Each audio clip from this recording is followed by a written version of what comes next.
Señores ministros de la Corte, señores gobernadores, señores diputados y senadores nacionales, presidentes y dignatarios extranjeros, argentinos.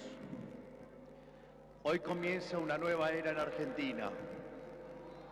Hoy damos por terminada una larga y triste historia de decadencia y declive y comenzamos el camino de la reconstrucción de nuestro país.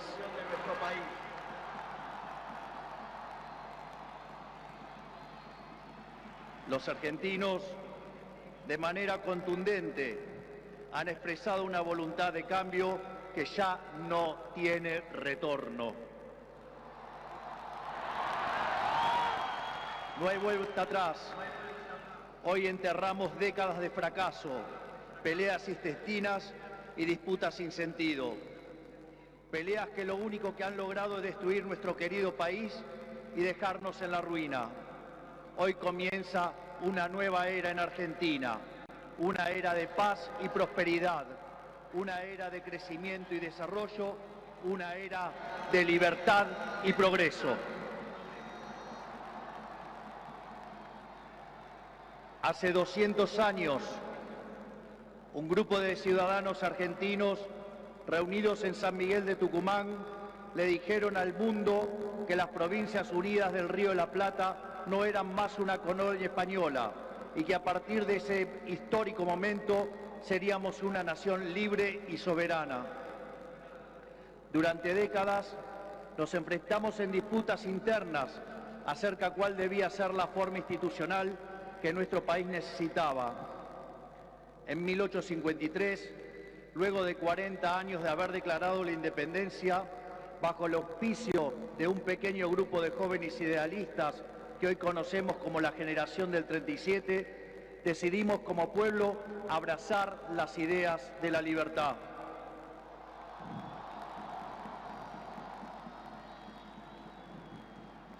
Así, se sancionó una constitución liberal con el objetivo de asegurar los beneficios de la libertad para nosotros, para nuestra posteridad y para todos los hombres del mundo que quieran habitar el suelo argentino.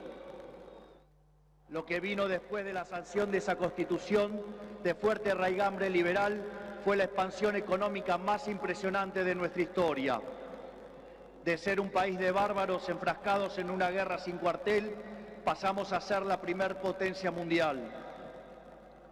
Para principios del siglo XX éramos el faro de luz de Occidente. Nuestras costas recibían con brazos abiertos a millones de inmigrantes que se escapaban de una Europa devastada en búsqueda de un horizonte de progreso.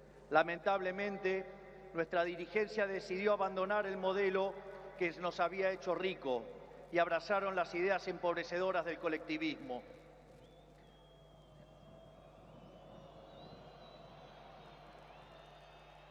Durante más de 100 años, los políticos han insistido en defender un modelo que lo único que genera es pobreza, estancamiento y miseria. Un modelo que considera que los ciudadanos estamos para servir a la política y no que la política existe para servir a los ciudadanos.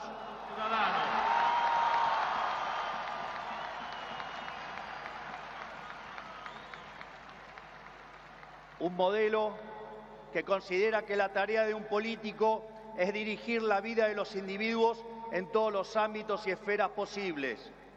Un modelo que considera al Estado como un botín de guerra que hay que repartir entre los amigos. Señores, ese modelo ha fracasado. Ha fracasado en todo el mundo, pero en especial ha fracasado en nuestro país.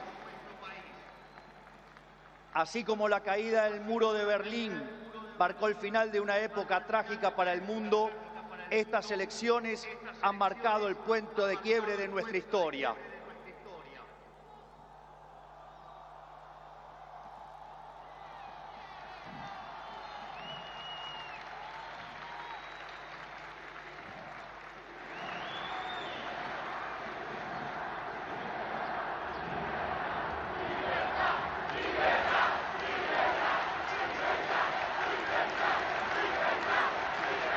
En estos días, mucho se ha hablado de la herencia que vamos a recibir. Dejen que sea muy claro en esto. Ningún gobierno ha recibido una herencia peor que la que estamos recibiendo nosotros.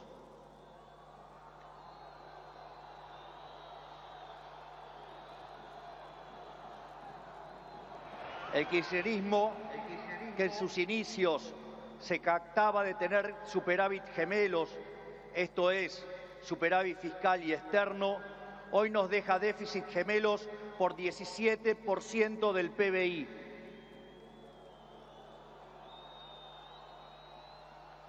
A su vez, de esos 17 puntos del PBI, 15 corresponden al déficit consolidado entre el Tesoro y el Banco Central. Por lo tanto, no existe solución viable en la que se evite atacar al déficit fiscal. Al mismo tiempo, de esos 15 puntos de déficit fiscal, 5 corresponden al Tesoro Nacional y 10 al Banco Central, por lo que la solución implica, por un lado, un ajuste fiscal en el sector público nacional de 5 puntos del PBI, que a diferencia del pasado, caerá casi totalmente sobre el Estado y no sobre el sector privado.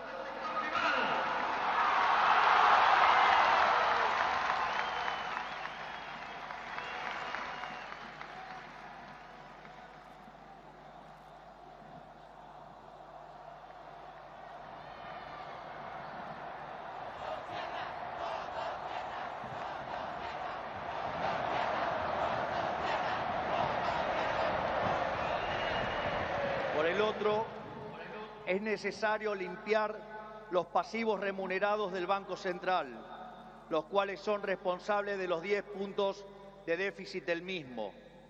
De esta manera, se pondría fin a la emisión de dinero y con ello a la única causa de la inflación empíricamente cierta y válida en términos teóricos.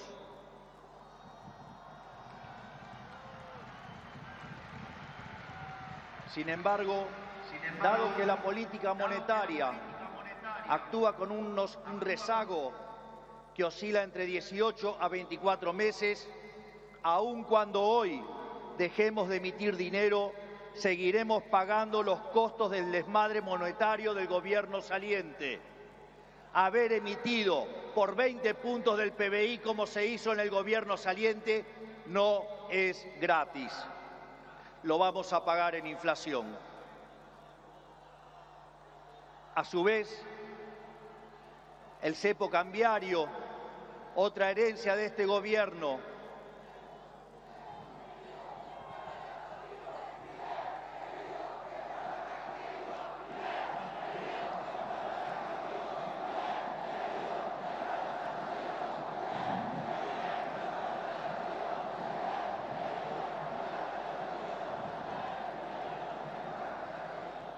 a su vez, el cepo cambiario, otra herencia de este gobierno, no solo constituye una pesadilla social y productiva, porque implica altas tasas de interés, bajo nivel de actividad, escaso nivel de empleo formal y salarios reales miserables que impulsan el aumento de pobres e indigentes, sino que además el sobrante de dinero en la economía hoy es el doble que había en la previa del Rodrigazo.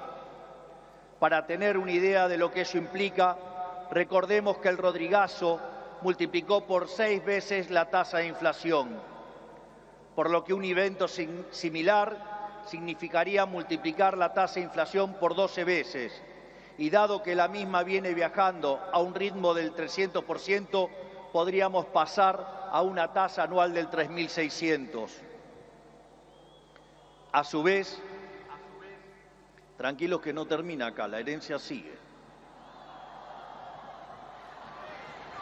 A su vez, dada la situación de los pasivos remunerados del Banco Central, la cual es peor que la que había en la previa de la hiperinflación de Alfonsín, en muy poco tiempo se podría cuadruplicar la cantidad de dinero y con ello llevar a la inflación a niveles del 15.000% anual.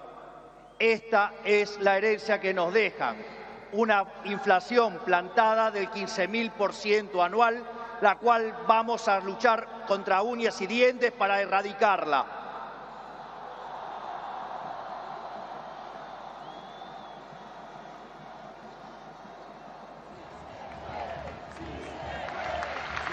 Es más, este número, que parece un disparate, quiero que sepan que implica una inflación del 52% mensual, mientras que hoy mismo ya viaja a un ritmo, de acuerdo a estimaciones privadas, que oscilan entre el 20 y el 40% mensual para los meses entre diciembre y febrero.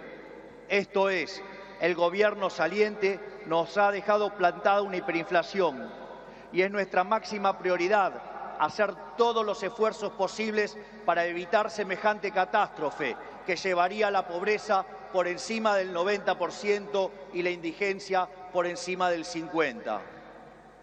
En consecuencia, no hay solución alternativa al ajuste.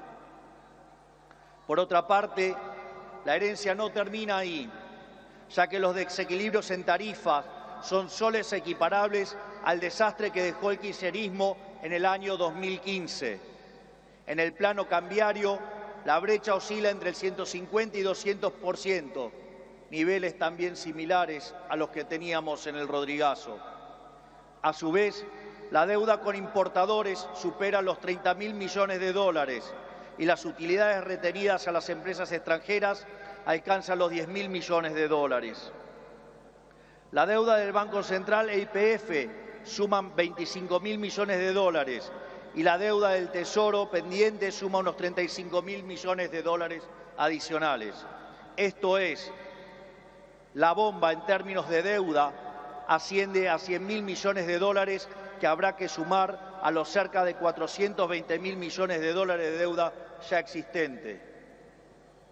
Naturalmente, a estos problemas hay que sumarle también los vencimientos de deuda de este año, donde los vencimientos de deudas en pesos son equivalentes a 90.000 millones de dólares y 25.000 millones de dólares en moneda extranjera con organismos multilaterales de crédito. Sin embargo, con mercados financieros cerrados y el acuerdo con el FMI caído por los brutales incumplimientos del gobierno saliente, el rollover de deuda es por demás desafiante aún para el mítico cíclope. Como si todo esto fuera poco, esto transcurre en una economía que no crece desde el año 2011. Y en línea a lo anterior, el empleo formal en el sector privado se mantiene estancado en 6 millones de puestos de trabajo, llegando a la locura que el mismo es superado en un 33% por el empleo informal. Por ello, no debería sorprender a nadie que los salarios reales se hayan destruido, ubicado en torno a los $300 mensuales, los cuales no solo son 6 veces inferiores a los de la convertibilidad, sino que de haberse mantenido la tendencia de aquellos años, o como lo decían ellos, el maldito neoliberalismo, hoy oscilarían entre 3.000 y 3.500 dólares por mes. Nos han arruinado la vida, nos han hecho caer por 10 veces nuestros salarios. Por lo tanto, tampoco nos debería sorprender que el populismo nos esté dejando 45% de pobres y 10% de indigentes.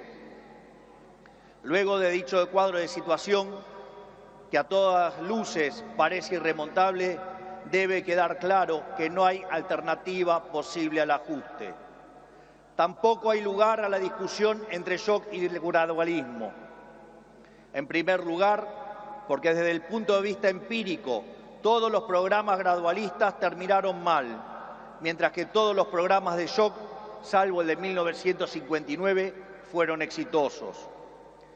En segundo lugar, porque desde el punto de vista teórico, si un país carece de reputación, como lamentablemente es el caso de Argentina, los empresarios no invertirán hasta que vean el ajuste fiscal, haciendo que el mismo sea recesivo. En tercer lugar, y no por ello menos importantes, para hacer gradualismo es necesario que haya financiamiento. Y lamentablemente, tengo que decírselos de nuevo, no hay plata.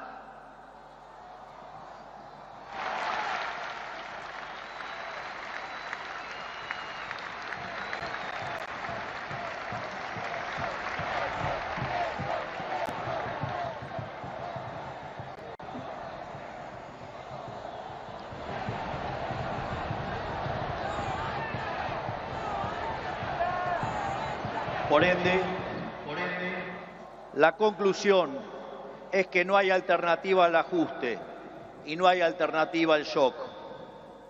Naturalmente, eso impactará de modo negativo sobre el nivel de actividad, el empleo, los salarios reales, la cantidad de pobres e indigentes. Habrá esta inflación, es cierto, pero no es algo muy distinto a lo que ha pasado en los últimos 12 años. Recordemos que en los últimos 12 años el PBI per cápita ha caído 15% en un contexto donde acumulamos 5.000% de inflación. Por lo tanto, hace más de una década que vivimos en esta inflación. Por lo tanto, este es el último mal trago para comenzar la reconstrucción de Argentina.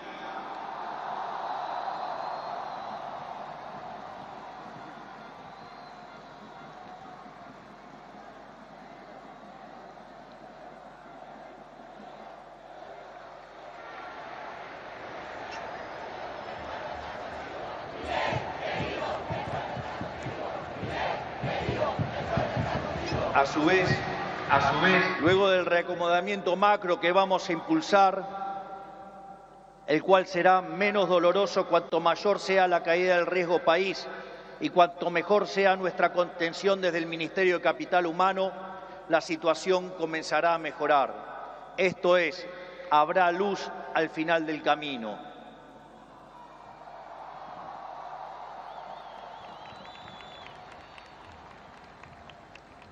En el caso alternativo, la propuesta sensiblera progresista, cuya única fuente de financiamiento es la emisión de dinero, derivará en una hiperinflación que llevará al país a la peor crisis de su historia, sumado a que nos meterá en una espiral decadente que nos equiparará con la oscuridad de la Venezuela de Chávez y Maduro.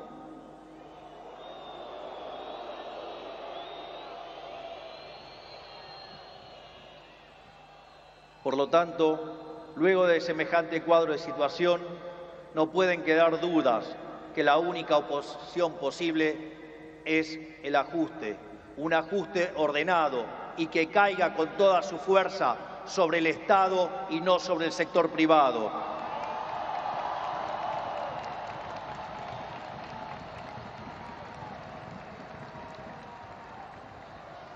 Sabemos que será duro.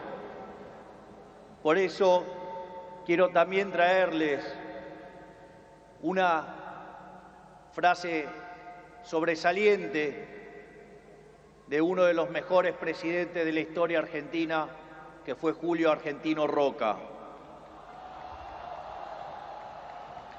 Nada grande, nada estable y duradero se conquista en el mundo cuando se trata de la libertad de los hombres y del engrandecimiento de los pueblos, si no es a costa de supremos esfuerzos y dolorosos sacrificios. Pero nuestros desafíos no terminan solamente en el plano económico. El nivel de deterioro de nuestro país es tal que abarca todas las esferas de la vida en comunidad. En materia de seguridad, Argentina se ha convertido en un baño de sangre. Los delincuentes caminan libres mientras los argentinos de bien se encierran tras las rejas. El narcotráfico se apoderó lentamente de nuestras calles, a punto tal que una de las ciudades más importantes de nuestro país ha sido secuestrada por los narcos y la violencia. Nuestras fuerzas de seguridad han sido humilladas y maltratadas durante décadas. Han sido abandonados por una clase política que le ha dado la espalda a quienes nos cuidan. La anomia es tal que solo el 3% de los delitos son condenados. Se acabó con el siga-siga de los delincuentes.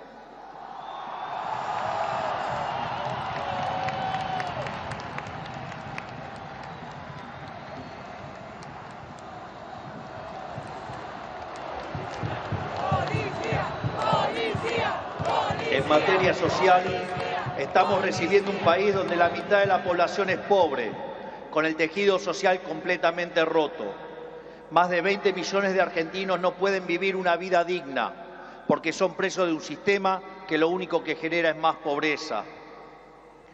Como dice el gran Jesús Huerta de Soto, los planes contra la pobreza generan más pobreza. La única forma de salir de la pobreza es con más libertad.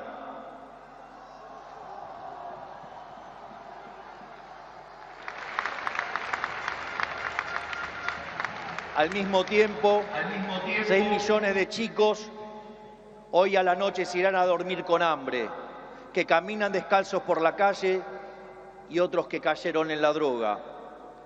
Lo mismo ocurre en materia educativa.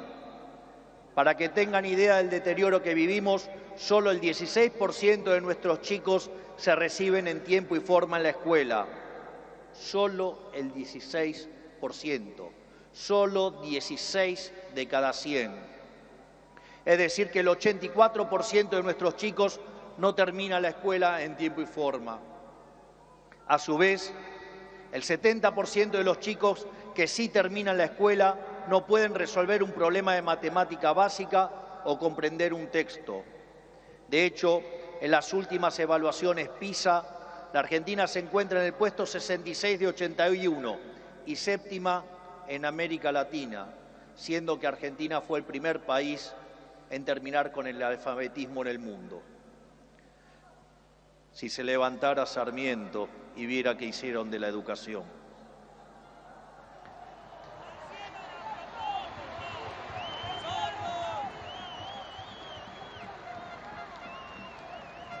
En materia de salud, el sistema se encuentra completamente colapsado. Los hospitales están destruidos, los médicos cobran miseria y los argentinos no tienen acceso a salud básica. Tan es así que durante la pandemia, si los argentinos hubiéramos hecho las cosas como la media de los países del mundo, hubiéramos tenido 30.000 muertos. Pero gracias al Estado Te Cuida y su ineficiencia, 130.000 argentinos perdieron la vida.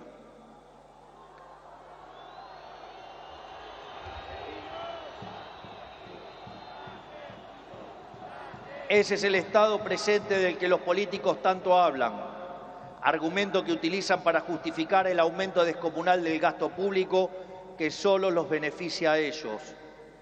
En todas las esferas, miren donde miren, la situación de la Argentina es de emergencia. Si miramos la infraestructura de nuestro país, la situación es la misma. Solo el 16% de nuestras rutas se encuentran asfaltadas y solo el 11% se encuentra en buen estado. Por eso, no es casualidad que mueran cerca de 15.000 argentinos por año en accidentes de tránsito. Lo que quiero graficar con todo esto es que la situación de la Argentina es crítica y de emergencia. No tenemos alternativas y tampoco tenemos tiempo. No tenemos margen para discusiones estériles. Nuestro país exige acción y una acción inmediata. La clase política deja un país al borde de la crisis más profunda de nuestra historia.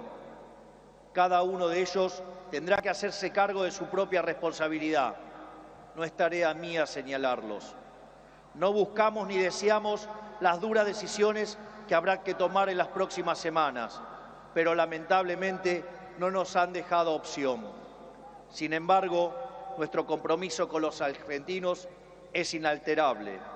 Vamos a tomar todas las decisiones necesarias para arreglar el problema que causaron 100 años de despilfarro de la clase política, aun cuando al principio sea duro.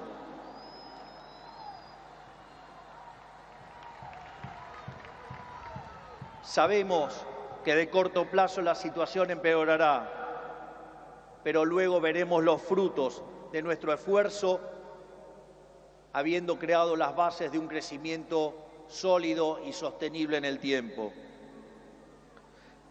También sabemos que no todo está perdido. Los desafíos que tenemos son enormes, pero también lo es nuestra capacidad para superarlos. No va a ser fácil, 100 años de fracaso no se deshacen en un día, pero un día empieza y hoy es ese día.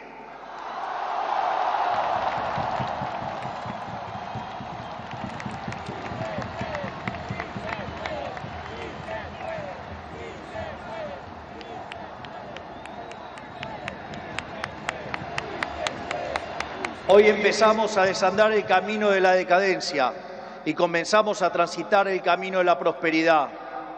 Tenemos todos para ser el país que siempre soñamos. Tenemos los recursos, tenemos la gente, tenemos la creatividad y, mucho más importante, tenemos la resiliencia para salir adelante. Hoy volvemos a abrazar las ideas de la libertad, esas ideas que se resumen en la definición del liberalismo de nuestro máximo prócer de las ideas de la libertad, el profesor Alberto Venegas Lynch, hijo, que dice: el liberalismo es el respeto irrestricto del proyecto de vida del prójimo, basado en el principio de no agresión, en defensa del derecho a la vida, a la libertad y a la propiedad, cuyas instituciones fundamentales son la propiedad privada, los mercados libres de intervención estatal, la libre competencia, la división del trabajo y la cooperación social. En esa frase de 57 palabras está resumida la esencia del nuevo contrato social que eligieron los argentinos.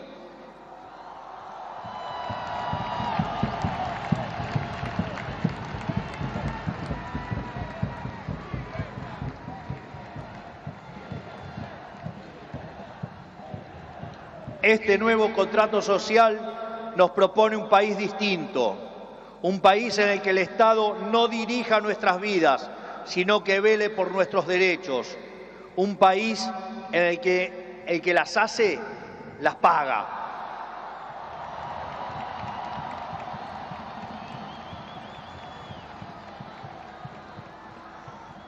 Un país en el que quien corta la calle violando los derechos de sus conciudadanos no recibe la asistencia de la sociedad. Puesto en otros términos, el que corta no cobra.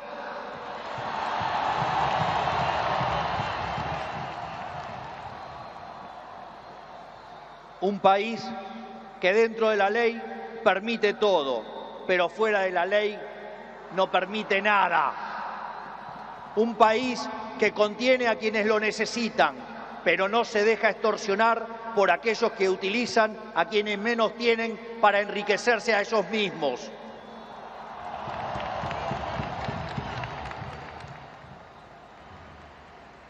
En cuanto a la clase política argentina, quiero decirles que no venimos a perseguir a nadie, no venimos a saldar viejas vendetas, ni a discutir espacio de poder.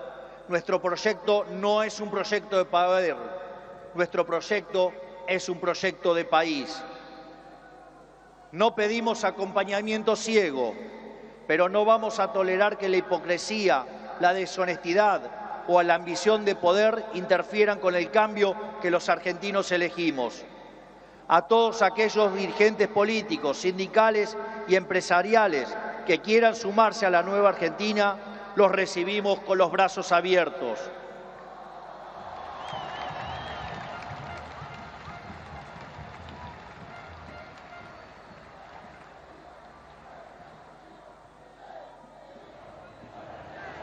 Así, no importa de dónde venga, no importa qué hayan hecho antes, lo único que importa es hacia dónde quieren ir.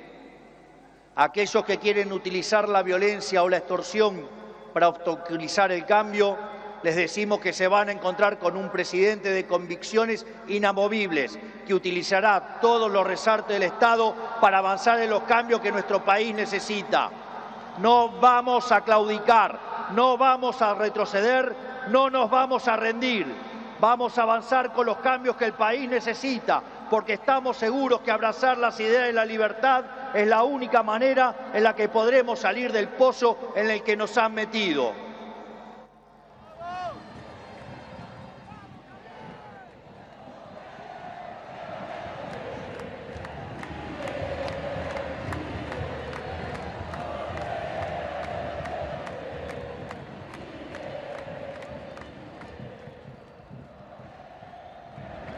Por lo tanto, y para ir terminando, que quede claro, hoy comienza una nueva era en Argentina.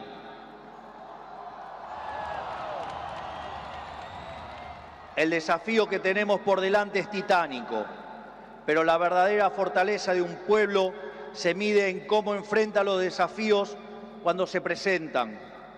Y cada vez que creemos que nuestra capacidad para superar esos desafíos ha sido alcanzada, miramos al cielo y recordamos que esa capacidad bien podría ser ilimitada. El desafío es enorme, pero lo afrontaremos con convicción. Trabajaremos sin descanso y llegaremos a destino. No es casualidad que esta inauguración presidencial ocurra durante la fiesta de Hanukkah, la fiesta de la luz, ya que la misma celebra la verdadera esencia de la libertad.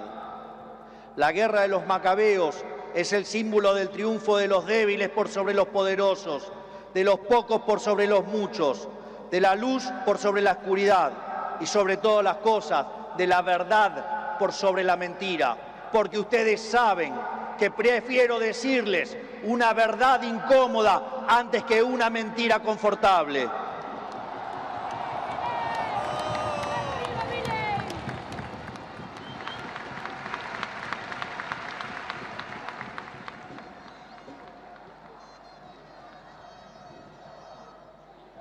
Estoy convencido de que vamos a salir adelante. Recuerdo cuando hace 2 años, junto a la doctora Villarruel, hoy vicepresidente de la Nación, ingresamos a esta casa como diputados. Recuerdo que en una entrevista me habían dicho: pero si ustedes son 2 en 257, no van a poder hacer nada. Y también recuerdo que ese día la respuesta fue una cita del libro de Macabeos 3:19, que dice que la victoria en la batalla no depende de la cantidad de soldados, sino de las fuerzas que vienen del cielo.